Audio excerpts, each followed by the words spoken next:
toutes et bonjour à tous. L'objectif de ce tutoriel est de vous faire découvrir le logiciel iX Developer de Beier Electronic. Nous allons vous présenter l'ergonomie de ce logiciel. Pour cela, nous allons réaliser une application avec les fonctions basiques de iX Developer en créant différentes pages. Une page de fond d'écran, une page de présentation des objets graphiques, une page de courbe, une page recette, une page présentant les différents niveaux de sécurité d'accès, une page de gestion d'alarme, puis nous validerons le projet en utilisant l'outil de simulation du projet. Nous allons ouvrir iX Developer, puis créer un nouveau projet.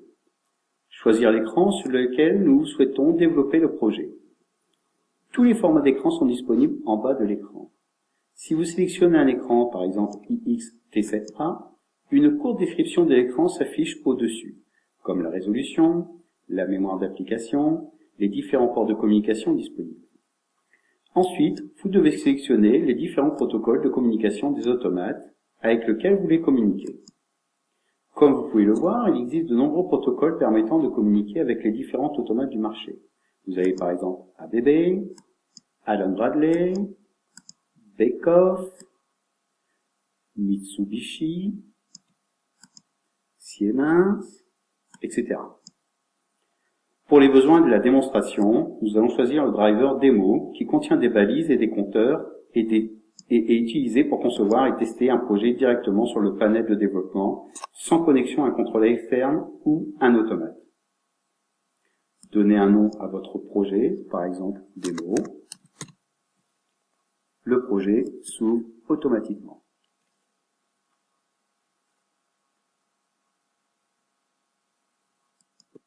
Nous allons expliquer la gestion des écrans et les fonctionnalités. L'interface est structurée en différentes zones. En haut, nous avons le menu ruban qui va permettre le paramétrage des différents objets. En fonction de l'objet choisi, les options à appliquer à ces objets vont apparaître dans les différents onglets. Sur la gauche, vous avez l'explorateur de projet où vous retrouverez tous les écrans que vous avez créés, ainsi que les fonctionnalités que vous pouvez rajouter au projet comme des balises, la gestion des multilingues, de la sécurité, du serveur d'alarme, mais aussi des recettes. Sur la droite, vous avez les grilles de propriété de la librairie et des composants. La librairie des composants vous permet d'avoir accès à toute une gamme de symboles, boutons, images, très utiles à la création rapide de vos projets. Vous pouvez aussi créer vos propres bibliothèques et les importer. Nous allons commencer par créer un fond d'écran.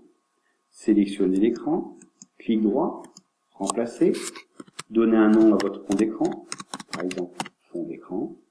Nous allons l'utiliser pour créer nos touches de navigation d'un écran à l'autre et pour montrer des informations que nous souhaitons avoir sur chaque écran. Nous allons uniformiser le visuel qui sera repris ensuite sur chaque nouvel écran. Nous commençons par créer un bouton de navigation sur le fond d'écran, qui sera utilisé pour naviguer d'un écran à l'autre. Nous allons aller dans Généralité. Je peux changer à tout moment le style de mon bouton, par exemple Chrome. Je peux également le personnaliser en allant dans la grille de propriété. Je décide par exemple là de rondir un angle.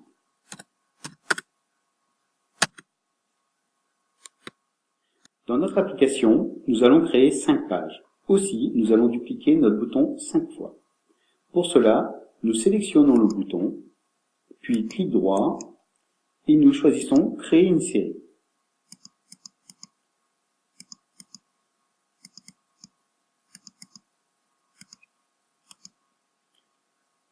J'ai créé 5 boutons identiques.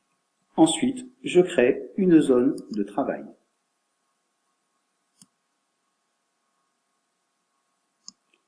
On a quelque chose qui s'appelle style rapide, qui change instantanément le style. Vous choisissez celui qui vous convient. Nous allons donner un peu de couleur à nos boutons. On en sélectionne un, puis accueil, remplissage de forme. On choisit une couleur pour chaque bouton.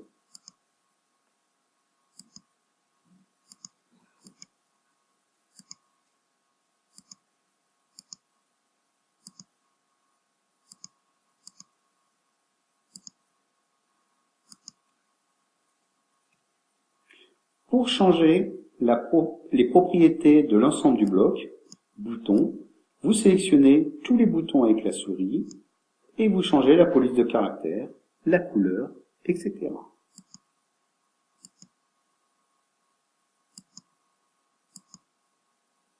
Maintenant, nous changeons la couleur de fond de notre page pour la mettre en noir.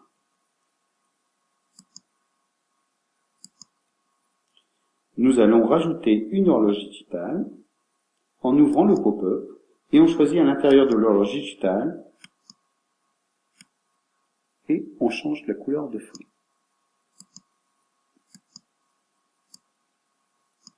Donc voici notre page fond d'écran et nous allons l'utiliser comme base sur l'ensemble de nos prochaines pages. Nous allons créer une nouvelle page. Cliquez sur Écran, puis clic droit, Ajouter l'écran, le renommer. Nous lui attribuons le fond d'écran précédemment créé. Et vous voyez apparaître le fond d'écran souhaité. Nous souhaitons pouvoir naviguer d'un écran à l'autre. Pour ce faire, nous retournons sur l'écran fond d'écran. Nous sélectionnons le premier bouton. Nous allons dans le menu Action. Dans l'onglet Clic, sélectionnez Action, Écran, Afficher écran. Sélectionnez Objet et choisissez l'écran que vous voulez voir apparaître en cliquant sur ce bouton, soit l'écran Objet. Renommez le bouton en Objet, double-clic sur le bouton et dans l'onglet Généralité, l'onglet Texte, Mettre onglet. Nous allons positionner différents objets. Une barre de défilement, un compteur linéaire, un compteur circulaire que nous pouvons éventuellement redimensionner. Vous avez la possibilité d'aligner ces objets.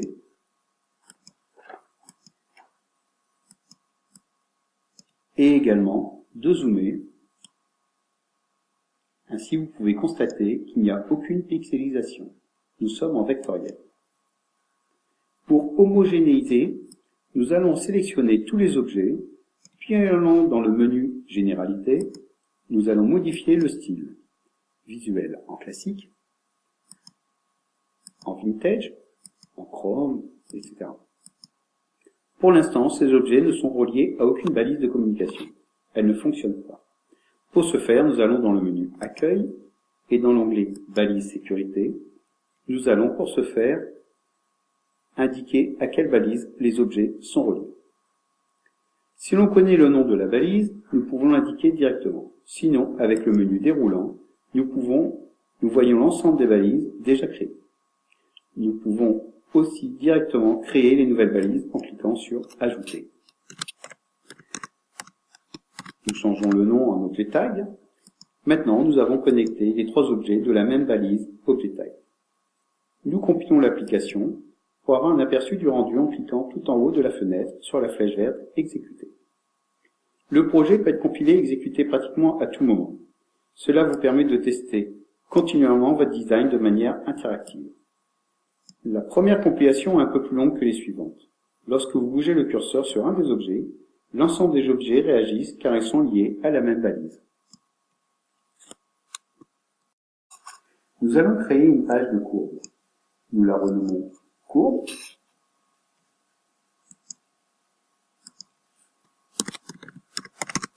Nous lui attribuons le format de la page de fond. Dans le menu Accueil, l'onglet Objet, nous sélectionnons le visualiseur de tendance et le déposons sur notre espace de travail et le redimensionnons. Dans le menu Généralité, nous voyons que nous pouvons configurer différentes propriétés sur ces objets, comme les graduations, l'échelle de temps. Nous indiquons une plage de temps.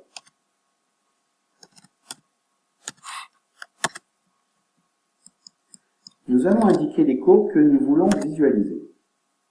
Nous choisissons Éditer les courbes, nous rajoutons 3 courbes en cliquant sur le bouton Ajouter. Vous pouvez changer le nom si vous le souhaitez.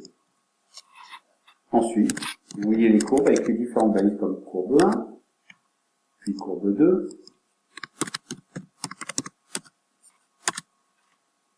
puis courbe 3. Les balises vont se créer automatiquement dans la liste des balises. Vous pouvez changer ces couleurs.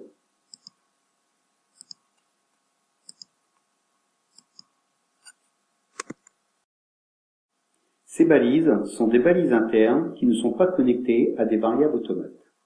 Pour les associer, nous allons sur la partie gauche de l'écran, l'explorateur de projet, nous choisissons les balises. Vous constatez que toutes les balises créées sont bien là.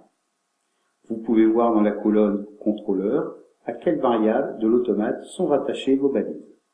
Pour l'instant, ces variables ne sont pas renseignées. Si on reconnaît l'adresse physique de l'automate, nous pouvons l'indiquer ici dans la colonne contrôleur 1. Si nous ne connaissons pas, nous allons dans l'onglet contrôleur, puis nous cliquons sur paramètres. C'est ici que nous configurons le driver du contrôleur. Dans notre cas, nous avons des compteurs et allons modifier les valeurs de chaque compteur.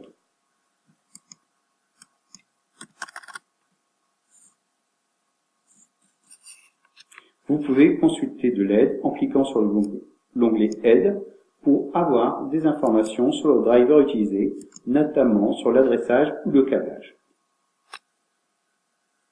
Nous retournons sur les balises pour indiquer les adresses de nos compteurs.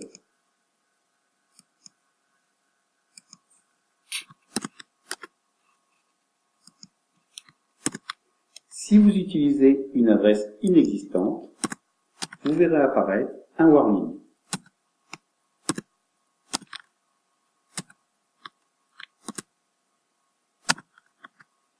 Nous retournons sur notre écran de courbe pour créer un bouton que je renomme Légende.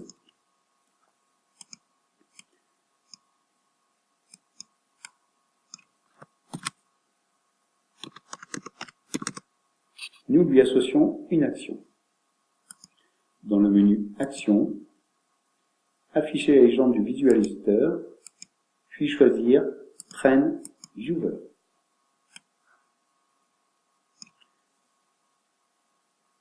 La dernière chose à faire est de retourner sur la page fond d'écran et changer le nom du bouton de navigation en courbe. Et attribuer le changement de page sur la page courbe. Nous lançons l'exécution pour voir ce qui se passe. Nous constatons que les courbes apparaissent en bas à droite, elles arrivent, en cliquant sur le bouton Légende, un pop-up s'ouvre, et nous constatons que le curseur orange vous permet de connaître les valeurs à un instant précis en déplaçant le curseur. Vous pouvez aussi masquer certaines courbes en cliquant sur l'œil dans le pop-up pour une meilleure visibilité. Nous continuons en créant une page de recettes. Nous créons une nouvelle page que l'on renomme Recettes. On lui attribue le fond d'écran. Les recettes vont apparaître dans le menu de gauche dans l'onglet Fonctions.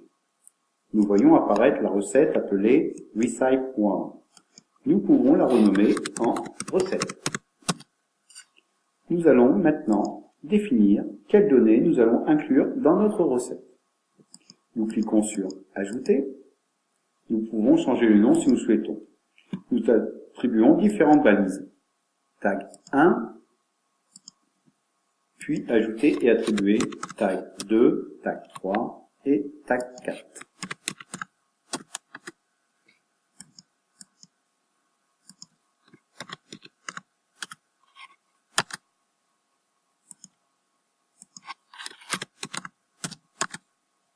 Puis, nous allons dans l'onglet Données d'exécution. Cliquez sur Ajouter pour nous permettre de créer toutes nos différentes recettes. Nous renommons la première recette en to_100, la deuxième en to_50. Ces recettes pourront être appelées lors du process.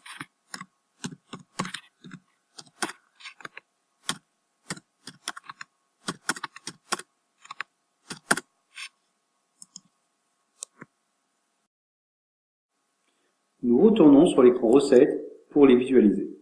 Nous allons créer un bouton numérique et lui attribuer la balise tag 1.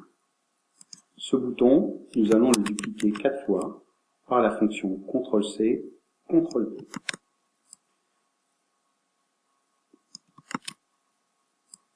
Nous changeons les balises en tag 2, puis en tag 3,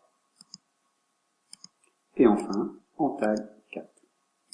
Ces boutons nous permettront d'afficher les valeurs des différentes recettes. Maintenant, nous avons besoin d'un outil pour appeler ou sauver ces recettes.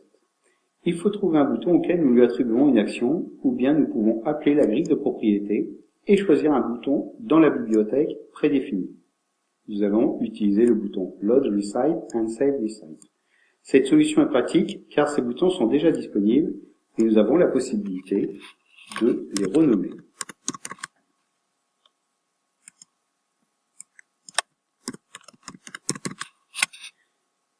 Sélectionnez le bouton Sauver et allez dans le menu Action.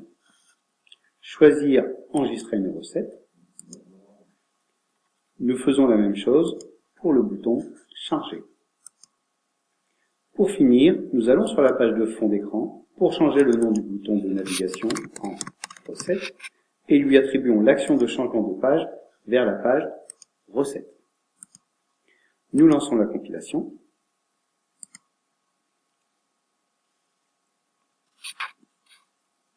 Sur la page recette, nous chargeons une recette en cliquant sur le bouton Charger. Choisissons la recette que nous souhaitons afficher. Exemple, tout 100. Nous constatons que toutes les valeurs passent à 100. Puis, nous pouvons sauvegarder cette recette en la renommant test par exemple.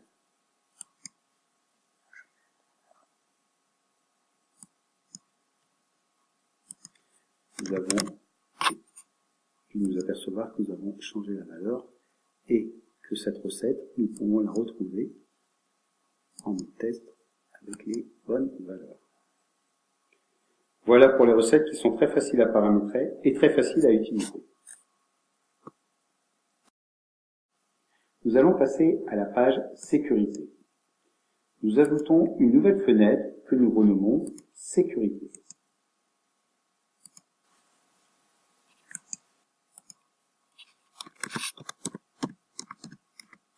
Nous lui associons la page fond d'écran. Pour la sécurité, nous suivons la même méthode que pour les recettes. Nous choisissons sur la partie gauche de l'écran, dans l'onglet Les fonctions, la ligne Sécurité. Pour gérer la sécurité, nous avons des utilisateurs et des groupes d'utilisateurs. Chaque utilisateur créé sera rattaché à un groupe d'utilisateurs ou à plusieurs groupes d'utilisateurs. Lorsque nous connectons un objet sur l'écran de développement, nous allons lui attribuer un groupe d'utilisateurs, ce qui nous permet une grande flexibilité pour le paramétrage de la sécurité d'accès. Par défaut, nous voyons qu'il existe un utilisateur administrateur. Nous avons créé un nouvel utilisateur que nous allons appeler opérateur. Nous lui attribuons un mot de passe, par exemple 1. Nous mettons le même pour l'administrateur. Nous lui attribuons le groupe d'utilisateurs opérateur. Si vous voulez rajouter des groupes d'utilisateurs, vous cliquez sur l'onglet Groupe et vous pouvez en rajouter. Sur cette fenêtre, vous voyez quels sont les groupes et quels sont les utilisateurs connectés sur les groupes. Nous allons rester sur cette configuration. Maintenant, nous avons des utilisateurs et des groupes d'utilisateurs. Nous allons sur l'écran Sécurité pour créer des objets et leur attribuer des niveaux de sécurité. Nous rajoutons sur l'écran 2 barres de défilement. Nous sélectionnons les 2 barres de défilement pour leur attribuer une même balise.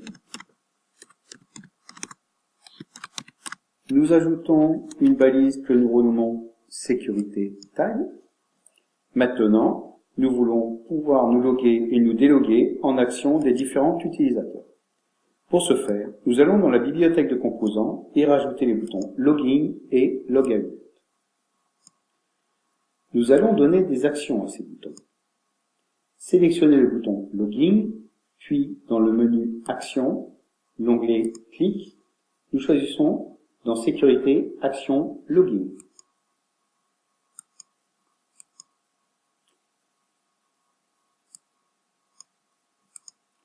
nous faisons la même chose avec l'action logout.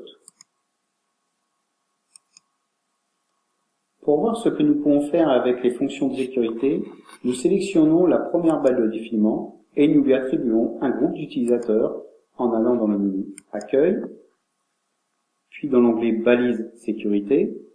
Nous sélectionnons le groupe qui aura accès à ces objets, par exemple administrateur, et les règles d'accès, par exemple, nous choisissons masquer, ce qui veut dire que l'objet sera masqué si les droits d'accès ne sont pas suffisants.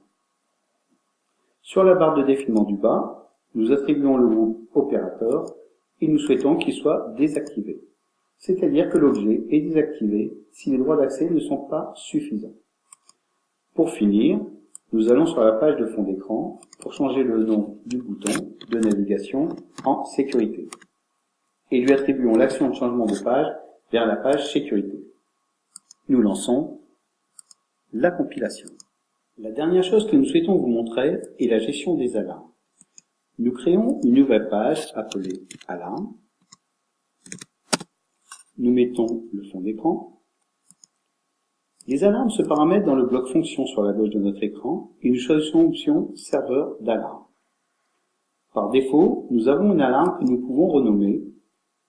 Nous lui associons un texte, exemple, ceci est une alarme, puis une balise, exemple, alarme tag. Ensuite, nous avons des conditions pour gérer l'alarme. Nous pouvons par exemple indiquer supérieur à 90. Ensuite, nous avons encore différents paramétrages possibles. Nous retournons sur l'écran alarme et nous allons générer une alarme avec des conditions. Nous choisissons le visuel alarme. Puis, nous allons dans le menu Généralité pour modifier éventuellement le visuel. C'est-à-dire que nous pouvons choisir de voir ou non apparaître les boutons sur la gauche comme l'acquittement, l'effacement, le filtre, etc. Ensuite, nous configurons les colonnes que nous voulons voir apparaître. Nous pouvons configurer des filtres. Nous laissons l'état pour notre exemple. Ensuite, pour pouvoir activer les alarmes, nous allons ajouter une barre de défilement et la connecter à la balise alarme tag.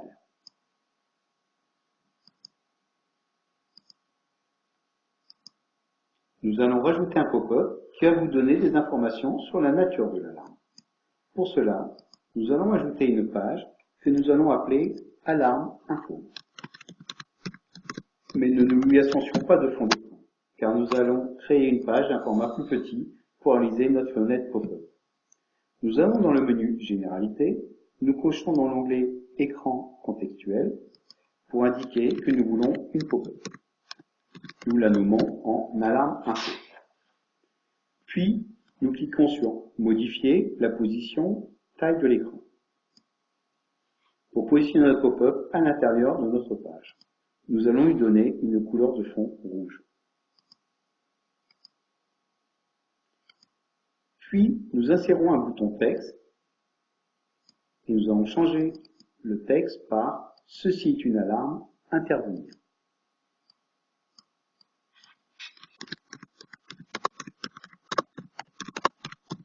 N'oublie pas de cocher multiligne. Maintenant, nous allons configurer cette pop-up dans notre gestionnaire d'alarme. Nous retournons sur le serveur d'alarme, menu de gauche. En déroulant le curseur sur la droite, en bout de ligne, nous avons une colonne Action. Nous cliquons sur les trois petits points, une fenêtre s'ouvre, nous permettant de paramétrer différentes choses. Nous décidons d'afficher le pop-up sur une alarme active. Nous choisissons dans Déclencheur, alarme active. Dans Action, nous choisissons Afficher écran. Et nous choisissons l'écran Alarme info. Il est possible de créer plusieurs actions en cliquant sur le plus.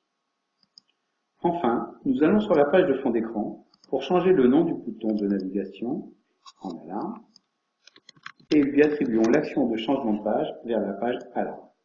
Nous lançons la compilation.